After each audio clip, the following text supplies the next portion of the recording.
Beleza? Então o tema de hoje é um tema legal, um tema bacana, né? Um tema que gera muita curiosidade para as pessoas, porque de certa forma o fogo de chão tem seus desafios.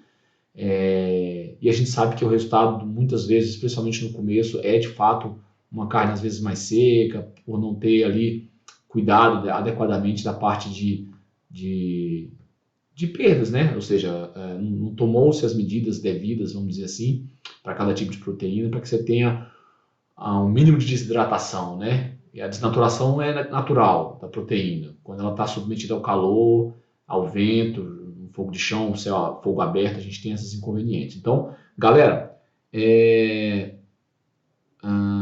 obrigado por ter esse tempinho. Pô, o Sabor Capital, eu que agradeço, cara. Agradeço demais aí a presença de vocês, estarem sempre aí acompanhando e dando essa moral aí. Edgar chegando. Então vamos lá, gente. Eu vou tirar aqui os comentários do Instagram, tá, galera? Até para não tirar o foco aqui da concentração.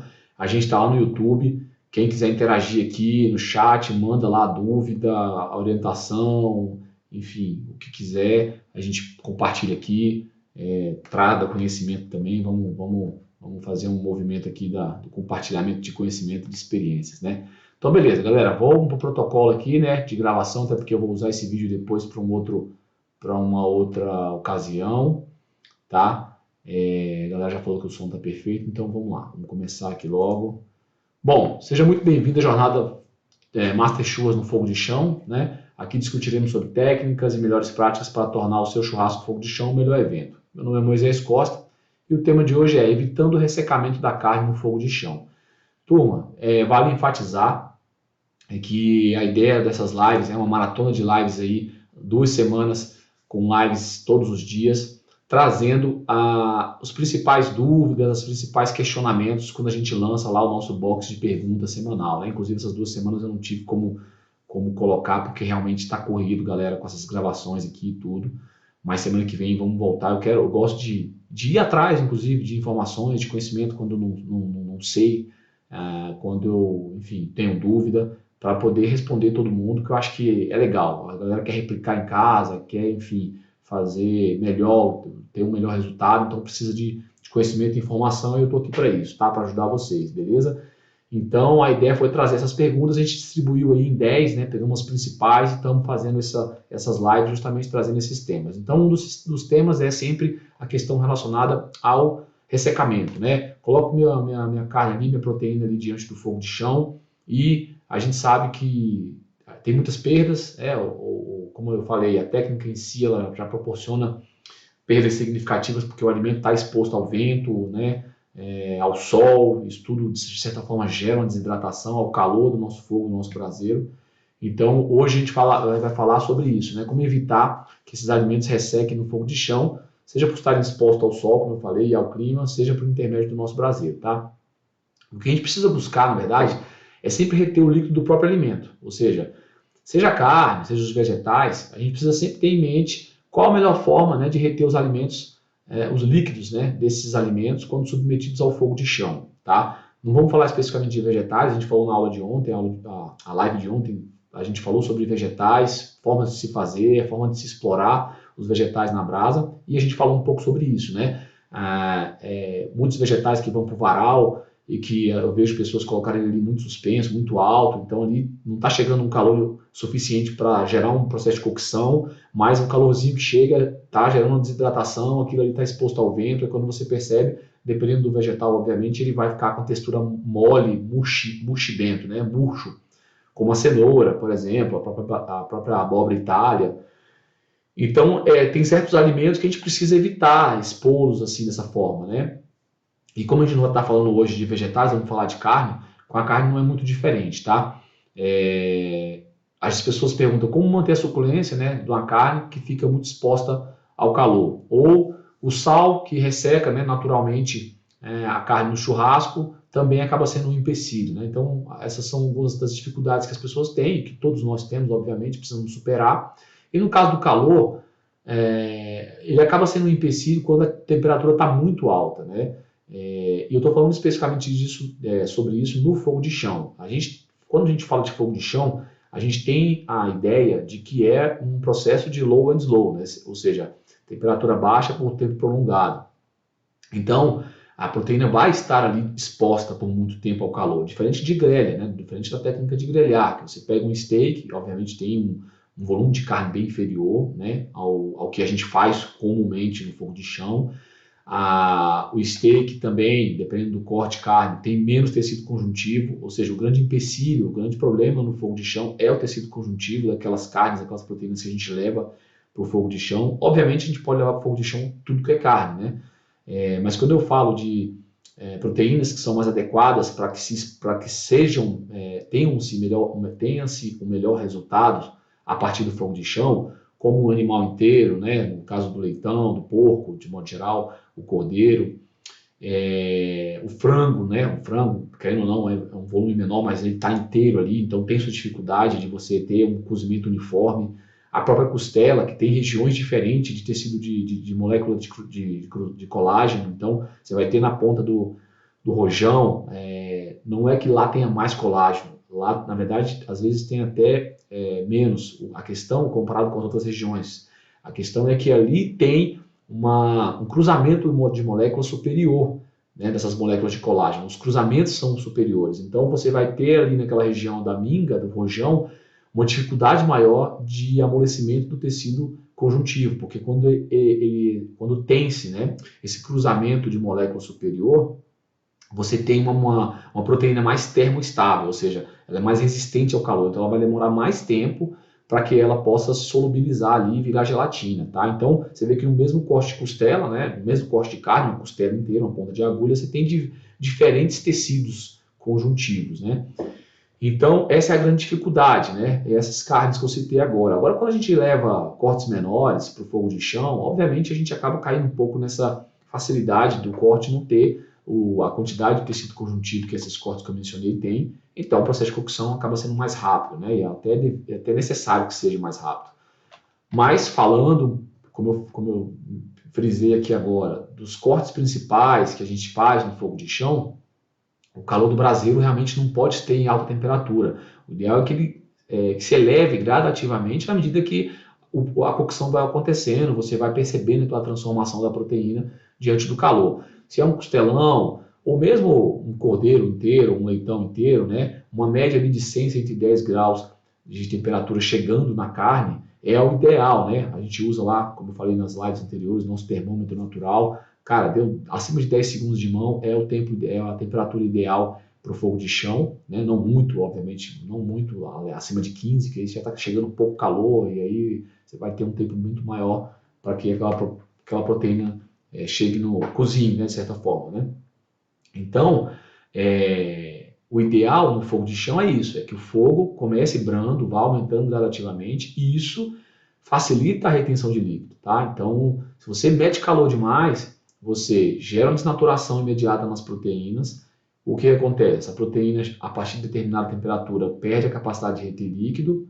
E não só isso, como a gente está falando de cortes com um grande índice de tecido conjuntivo, o que vai acontecer é, como eu falei, se essas moléculas cruzarem, elas vão enrijecer, né? O colágeno, quando tem um aumento de temperatura brusca, essas moléculas, esses cruzamentos se enrijecem, então ele endurece.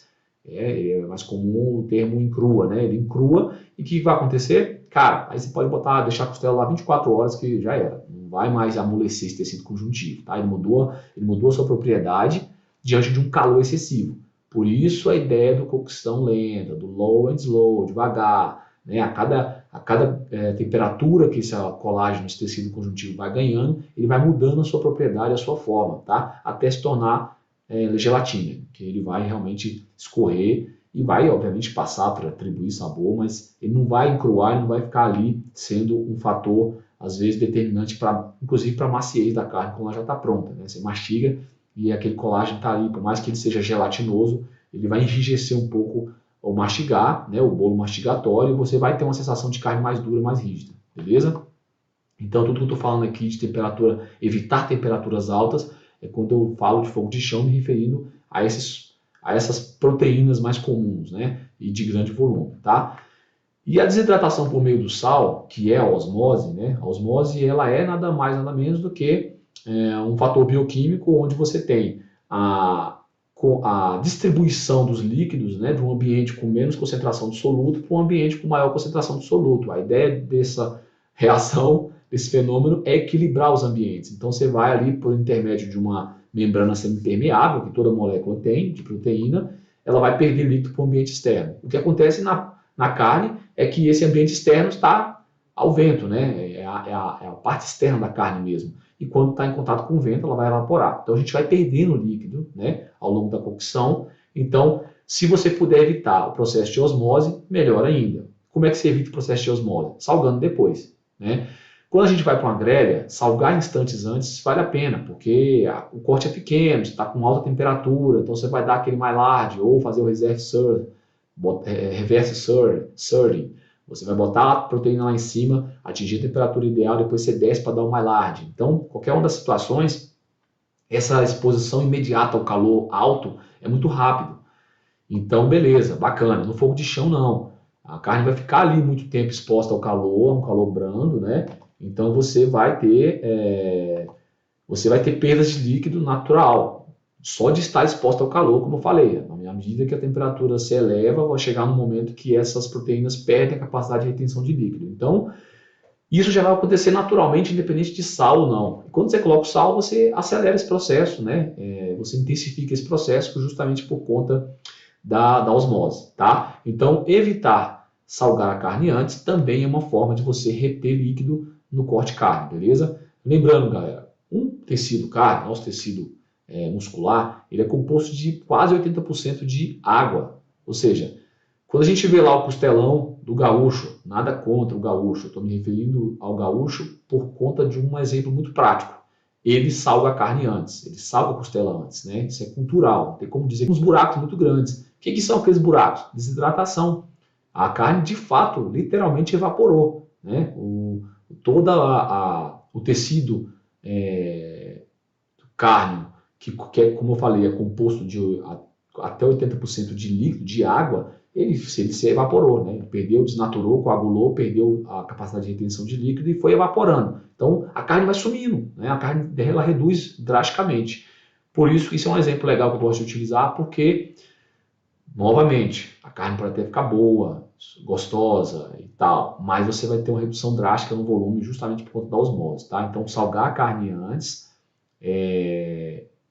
ela pode contribuir para essa perda dos líquidos consideravelmente, tá? O que devemos evitar, então, como eu falei, um calor excessivo, né, no seu braseiro, no seu fogo, tá? Até porque a gente precisa de um tempo de cocção lento e de uma temperatura baixa para trazer maciez para todas as proteínas e as carnes que a gente vai trazer para o fogo de chão, beleza? Sem agredir as fibras da carne e gerar esse ressecamento nos seus tecidos. E o correto observar é também a distância regular do fogo. Então, às vezes, você tem uma temperatura boa, uma temperatura branda, mas você está muito próximo do braseiro ali. E aí, novamente, isso vai proporcionar uma desidratação por conta do calor excessivo, tá? Então, é correto observar essa questão.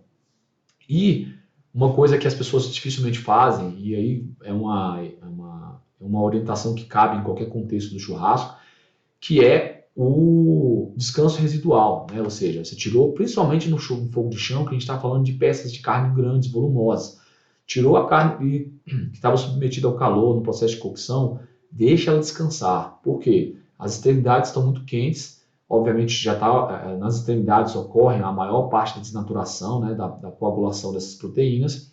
O líquido tende a se concentrar no meio, tá? Onde ele vai fugir do calor, do ambiente que está mais quente, que são as extremidades. Quando você tira a carne, ficou pronta, chegou na temperatura ideal, você precisa deixar esses líquidos se redistribuírem. Então você vai colocar ali a tua carne sobre a mesa e vai deixar um tempo ali, deixa uns minutos, não vai esfriar, não vai comprometer a tua experiência, tá? O fato é que isso vai permitir que esses líquidos redistribuam, né? A proteína ela tem capacidade de reter líquido e reabsorver o que foi perdido, o que foi expulso, né, das células, quando a temperatura vai baixando. Então ela vai reabsorver esses líquidos internamente ali nas fibras musculares, nessas capilaridades, né, que chamam da fibra, por onde o líquido percorre, e você vai ter ali também uma retenção de líquido, tá? Em laboratório já foi feito testes onde demonstrou que se você tirar um corte de carne, né, estou me referindo a um steak, que foi quando o teste foi feito, mas isso cabe a todo tipo de carne. Quando você tira imediatamente o corte de carne da churrasqueira e passa a faca nele, você tem uma perda de líquido significativa. A tábua fica toda molhada, né? Quem nunca viu isso no seu churrasco. Se você deixar a carne descansar por alguns minutos, a retenção daquele líquido que você perderia ao cortar imediato é de até 30%. Galera, é muita coisa se você pensar que você descansando a carne por alguns minutos, você tem 30% de retenção desses líquidos, tá? Então, vale a pena você também ter o descanso residual como mais um artifício para você poder manter, reter os líquidos da tua carne, tá? Seja uma costela, seja um frango. Cara, terminou, chegou a temperatura que você queria, deixa descansar um pouco, deixa esse líquido redistribuir e você vai estar, com certeza, contribuindo para a retenção desses líquidos, beleza? O que acontece no processo de cocção, galera? Para a gente entender um pouco essa pegada da retenção de líquido, da perda de líquido, né, no processo de cocção. A gente tem no processo de cocção um fenômeno chamado hidrólise, que nada mais é que a quebra da molécula por meio da água, pela ação da água, né? Então, na medida que esse calor aumenta, os líquidos, as moléculas trepidam, batem uma na outra, aquece o ambiente e elas começam a quebrarem, as moléculas começam a quebrar-se por intermédio da água, tá? Então, isso se chama hidrólise, que acontece em qualquer processo de cocção, seja úmido ou seco. Por quê? Porque essa hidrólise vai acontecer dentro da carne. Na cocção úmida, por exemplo, um alimento que está na panela com água, aquilo ali vai acontecer em todo o meio, né? Num processo de cocção seca, né? Ou seja, a carne não está imersa na água quente, mas ela está recebendo radiação ou condução de calor, ela vai sofrer uma hidrólise na parte interna dessa carne, ou seja, vai acontecer dentro dos seus líquidos ali uma reação como essa, né? Uma quebra molecular por ação da água. E aí o calor ele provoca alterações na aparência, no sabor e na textura dessa proteína, né? Tendo como alterações mais drásticas, digamos assim, o encolhimento dos tecidos, que é o que a gente chama, quando a proteína começa a se desnaturar, de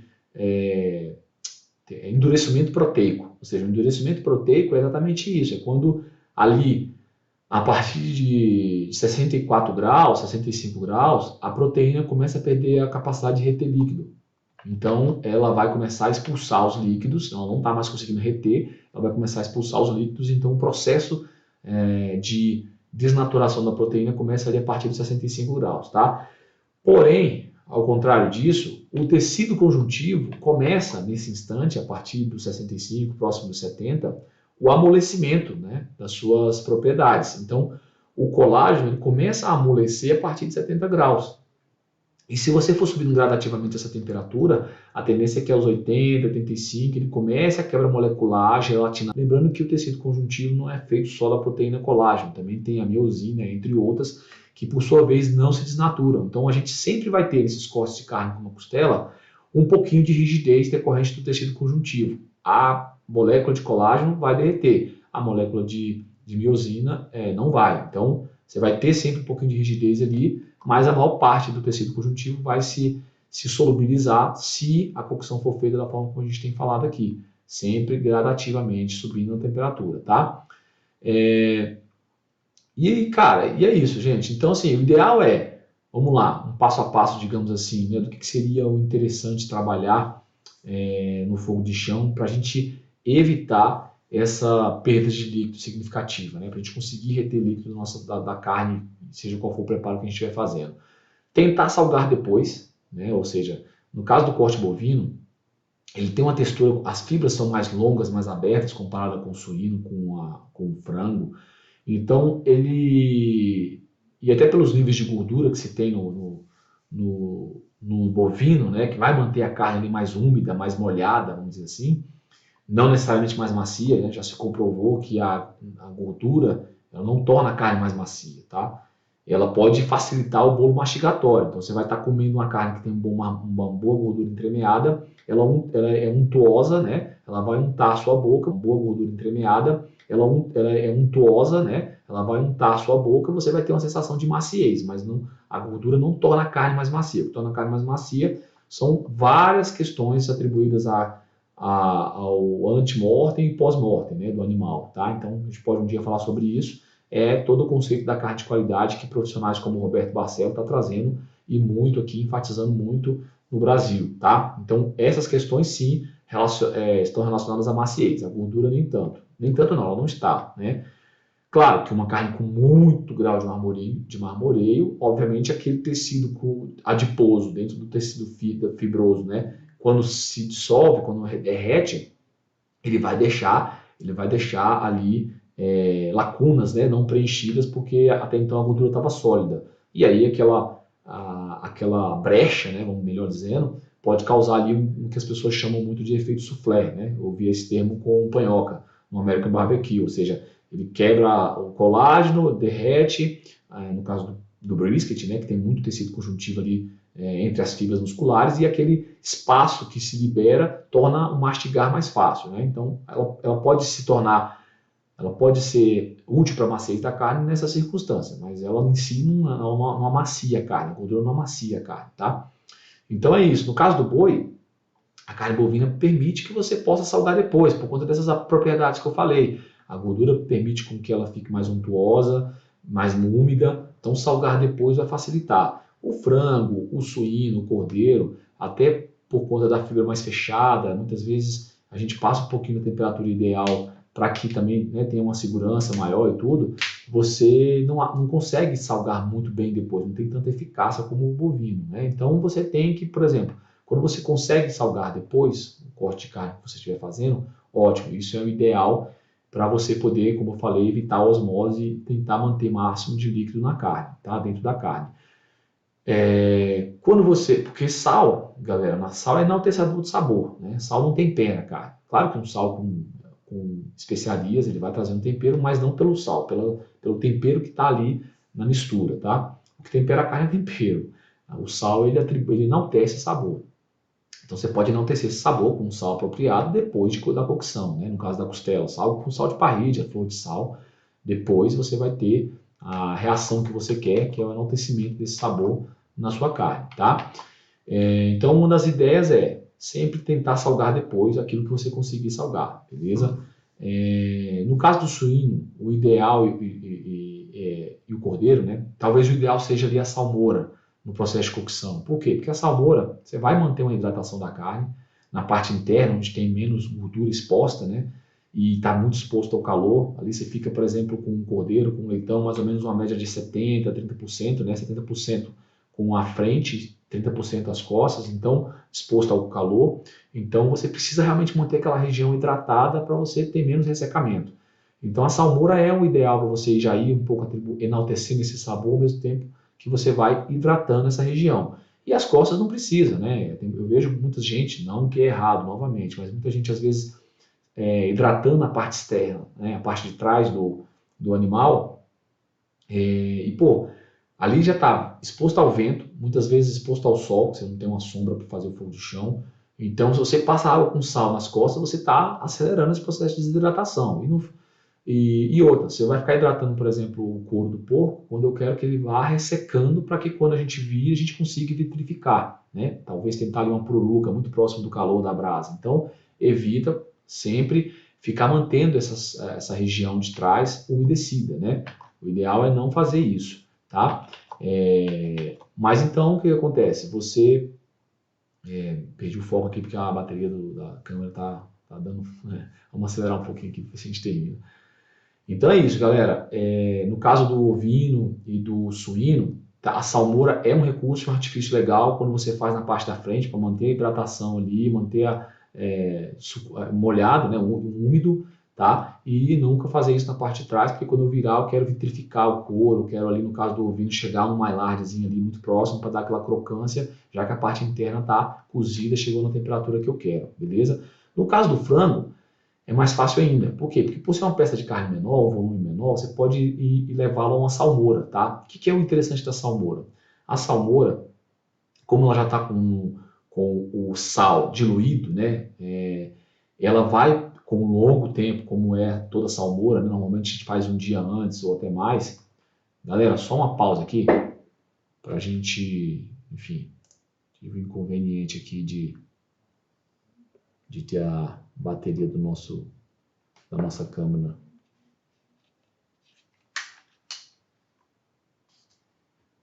Faz parte, galera, faz parte. Hoje a gente gravou e acabou que eu não substituí. Fiquem aí, não saiam, que a gente vai finalizar esse papo. Prometo que na próxima vez eu ficarei mais esperto com essa questão. Bom, vamos lá. Beleza. Ótimo. Preciso configurar de novo aqui. Beleza.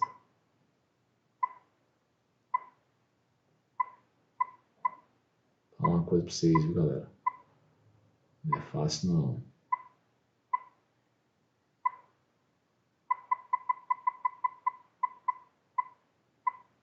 Bom, vamos lá, voltamos. Então, voltamos aí no YouTube.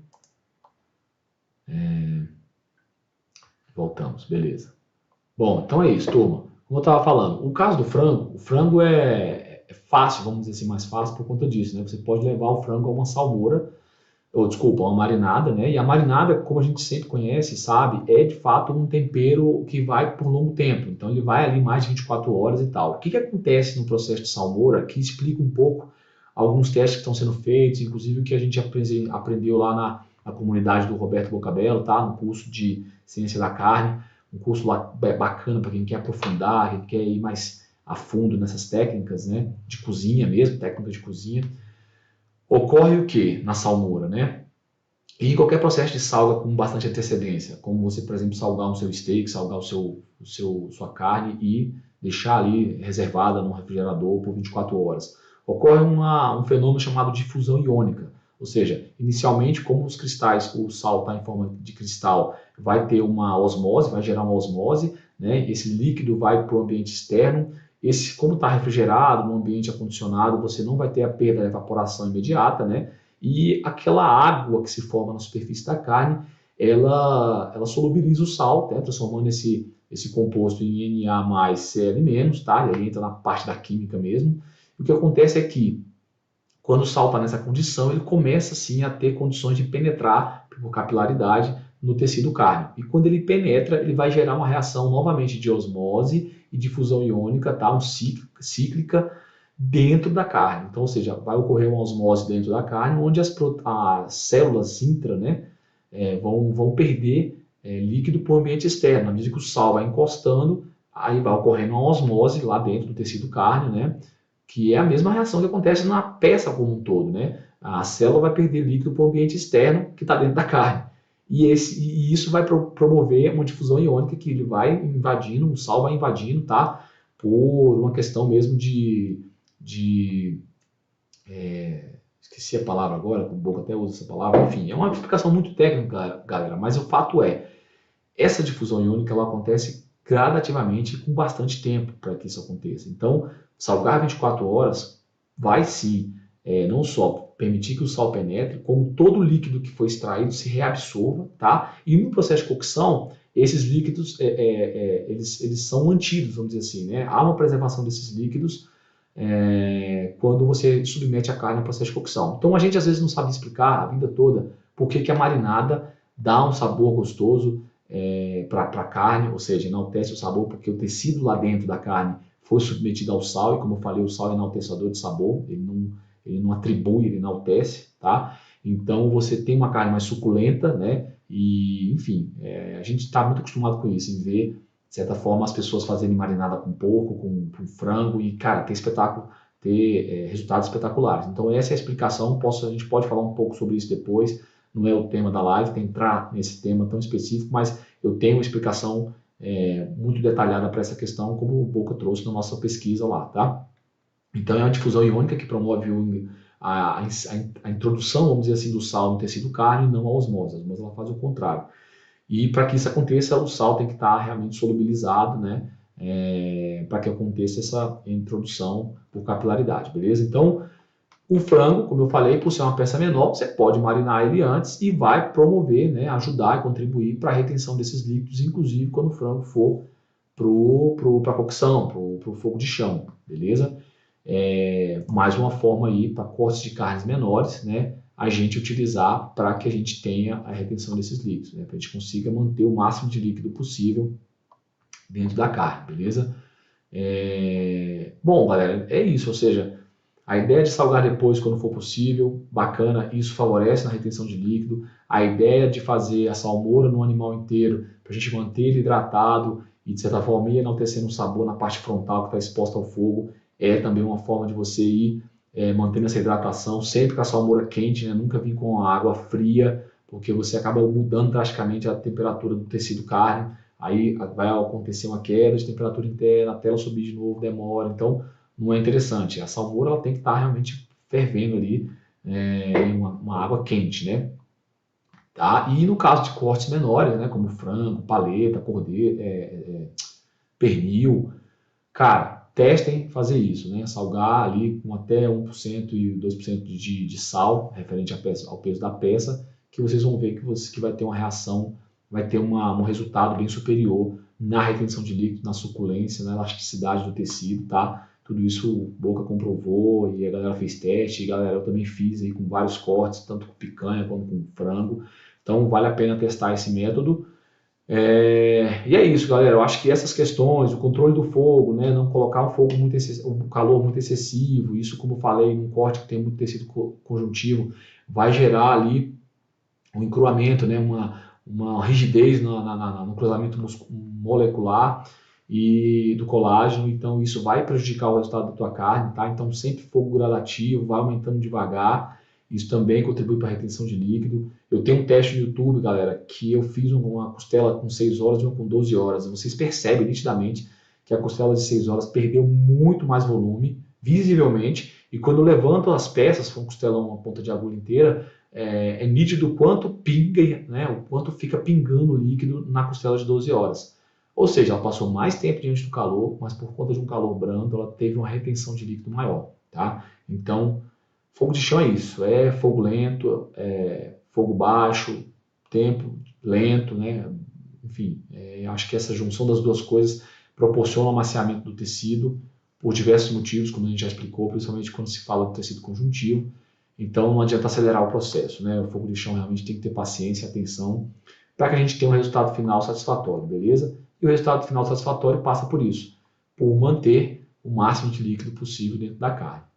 Bom, turma, é isso daí. Eu acho que o tema é breve, mas é de certa forma bem complexo, né? Tem muitas questões teóricas e conceituais nesse tema, mas eu acho que eu consegui aqui, de certa forma, simplificar, né, a explicação. Aqui ninguém quer estudar química nem biologia, mas somente entender um pouco o processo, o que acontece no processo de cocção do nosso corte de carne, seja ele qual for, para que você entenda, né, de certa forma, tudo que está acontecendo ali na carne, né, quando ela está submetida ao calor, para que você controle isso. Né? Como a gente controla, por exemplo, a gente não sabe o que acontece ali dentro, qual é o processo de cozimento, o que acontece com os fatores bioquímicos ali daquela carne sendo cozinhada, né, de certa forma. Então, isso permite que você controle melhor tudo, tenha um controle melhor de todo o ambiente, de todo o processo, tá?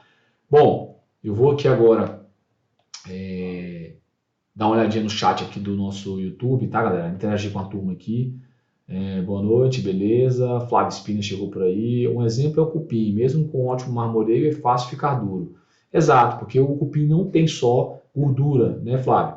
Ele também tem bastante tecido conjuntivo. Então, quando você tem tecido conjuntivo, você tem o desafio de quebrar, né, essas moléculas diante de um calor que vai subindo gradativamente. Então, arrepiou no calor ali, cara, você vai ter um enrijecimento, né, dessas moléculas cruzadas. Então, ele vai encruar e acabou, cara. Ele não vai mais amolecer aquele tecido ali, tá? Então, o cupim é um exemplo disso também, justamente porque tem colágeno nele, tá bom? Moisés, você recomenda temperar o bovino antes, sem sal, só o tempero? Talvez sim, Espina, porque o tempero não vai gerar a osmose, talvez, né? Se o tempero não tiver sal, não tiver cloreto de sódio, ele não vai gerar uma osmose, tá? Então pode ser que sim. Agora veja, eu não gosto de temperar carne bovina, mas isso sou eu, tá? Para mim, carne bovina no máximo tem uma pimenta do reino. Eu gosto de sentir o sabor da carne. Eu acho que a gente tem hoje uma pecuária de qualidade que permite que a gente tenha produtos com sabor próprio, né? Você pega o frango, por exemplo, muita gente não gosta de frango porque o frango não tem sabor. muita tecnologia, então você consegue ter sabor no corte de carne de um boi, né? Na carne bovina, melhor dizendo. Então eu prefiro usar só sal para enaltecer, tá? Então é o meu ponto de vista, tá? Claro que não são todas as carnes disponíveis que têm esse padrão, então às vezes temperar ali com algum tempero pode trazer um benefício legal, mas eu acho que é bom a gente começar a buscar carne de qualidade. Para vocês terem uma ideia, vou fazer um costelão nessa madrugada, por gravação do curso, e eu peguei uma costela, uma ponta de agulha na Melhor Carne, né, que é parceiro meu aqui, o Rogério. Gente, é nítido a diferença, tá, de uma costela Nelore com esse foco na carne de qualidade, de uma costela Nelore, cara, de um boi erado e que, enfim, não teve os cuidados devidos.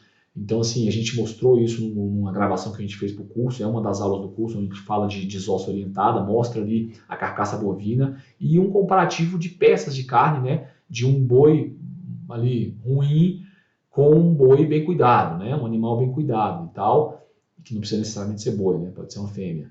Mas o fato é assim, gritante a diferença de qualidade, de característica, de visuais, entendeu? A espessura da carne, o osso, né? A espessura do osso, a espessura do tecido de adiposo ali, da gordura, que vai no fogo de chão favorecer, porque vai proteger a nossa carne, né? O matambre, enfim, é muito gritante as diferenças. Então, hoje realmente a gente pode ter acesso a carnes com preço em conta, porém uma carne de qualidade. Eu paguei aqui no quilo dessa costela R$19,90. Cara, é uma costela sensacional, tá? É um corte de carne sensacional, uma peça que está com as características ideais. Eu não vou colocar tempero nessa carne, a não ser o sal, para enaltecer esse sabor, beleza? Porque eu sei que ali tem um trabalho feito, enfim, é outro nível, né? Vamos dizer assim, tá bom? Boa noite, meu irmão. Um grande abraço. Márcio, sempre presente aí. Márcio Souza. Abraço, meu irmão. Guilherme Nunes. Espetar a costela furando, mesmo ainda crua, faz perder mais líquidos ou a perda é pequena? A perda é pequena, Guilherme. Por quê? É igual carne de espeto. Quando a gente espeta o cupim, espeta uma picanha, né? Aquela posta de picanha, a gente leva para o braseiro, para a churrasqueira. É fato que vai, talvez no começo, ter um escorrimento de líquido por aquela região, mas logo aquilo ali vai coagular e vai fechar, né? Então você não vai ter essas perdas significativas por conta daquele furo na carne, tá? Então é bobagem. O espeto que a gente usa, esse espeto gaiola, que é muito comum para a gente usar no fogo de chão, né, para a costela, ele também fura, né? Até porque ele precisa furar a costela, uma vez que ela vai reduzir o volume. Se a gente deixar ela solta dentro do espeto, ela vai cair. Ela vai cair, vai juntar, os ossos vão ali entre os ossos, obviamente a gente vai ter o tecido cárneo desnaturando, ficando mole. O que pode acontecer é ela cair, por exemplo, os ossos se juntarem e fica uma peça de carne feia. Então tem que ter sim esses espetos para furar mesmo, para segurar a costela ali fixa no espeto, tá? Então sim, é ideal furar quando nesse caso, né? E se você não tiver outro espeto, tiver esse espeto comum, furar a Lockdown permita, a gente está esperando uma posição a Lockdown permita, a gente está esperando uma posição da empresa aqui, que é a sede onde eu coloco, onde a gente faz os cursos, e eu vou divulgar isso no Instagram, tá? A turma já está fechada para o dia 10, infelizmente, eu não posso colocar mais de 20 pessoas lá, de 25 pessoas lá, então a gente vai abrir uma turma de novo para maio, e aí, cara, mensalmente a gente vai ter cursos aí alternando entre cursos de parrídia, com umas receitas mais elaboradas, né? Uma ideia de trazer uma experiência gastronômica ali na brasa mesmo, com frutos do mar, pescados e coisas do tipo, muitos vegetais, folhas e tal, onde a gente vai fazer na parrilha para você replicar em casa, na sua churrasqueira. Então é uma pegada legal, tem uma demanda boa, a galera está querendo fazer coisas novas, inovar um pouco no seu churrasco. E o fogo de chão, que é a minha praia, que eu gosto de fazer, que eu tenho estudado. Então a gente vai ficar alternando entre esses dois cursos, tá, Espina? E aí a ideia é, mensalmente, a gente ter um curso, tá? O próximo é dia 10. E tá saindo o curso digital, galera, já já. Quem tiver aí, se inscreva no nosso webinário, tá? O link tá na bio do meu Instagram. Se inscreve lá, vai ser dia 8 de abril, agora às 20 horas, o webinário. Os primeiros passos para fazer um churrasco fogo de chão. Lá eu quero explicar tudo, um compilado de tudo que a gente está falando nessas lives, para você ter ali um roteiro mesmo para você fazer um fogo de chão legal, beleza? Ter um melhor resultado no teu fogo de chão. E aí, em seguida, a gente vai ter o curso, cara, porque a ideia realmente é ter escala, alcançar a galera aí que está querendo melhorar seus resultados e às vezes não tem ali próximo, né, na cidade onde ele está, na região, uma referência como eu tenho aqui as minhas e sigo, tá? Então é legal a gente buscar esse tipo de produto para poder atender vocês, beleza? O curso explica como escolher uma carne também? Explica, cara, explica sim. A gente mostra as características da carne ideal, do corte ideal, tá? Fala de de raças, que a ideia da qualidade não está associada diretamente somente à raça, né? A genética é um fator determinante também, né? Todo o trabalho que é feito, mas o animal, né, quando a gente trata ele como indivíduo, ele tem predisposições para um nível de qualidade alta na carne. E não necessariamente precisa ser o Wagyu, o Angus, a gente mostra isso, a gente fala sobre isso, tá? Então, sim, no curso a gente vai falar sobre essas questões todas, o que é o ideal, a carne ideal, as características ideais para você trazer aqui para o teu fogo de chão, para o seu churrasco e ter melhores resultados, beleza, Espina? Mandando muito bem, Sidney Zaranza, tá chegando aí agora. Galera, vou me despedindo aqui, valeu demais, tem que correr, porque antes das 10 eu tenho que chegar lá, senão eu vou ser preso aqui no lockdown. E turma, valeu demais. João chegou aí, meu brother José Maria lá de João Pessoa. Muito obrigado pela explanação, Sabor Capital. Eu que agradeço pela presença, irmão.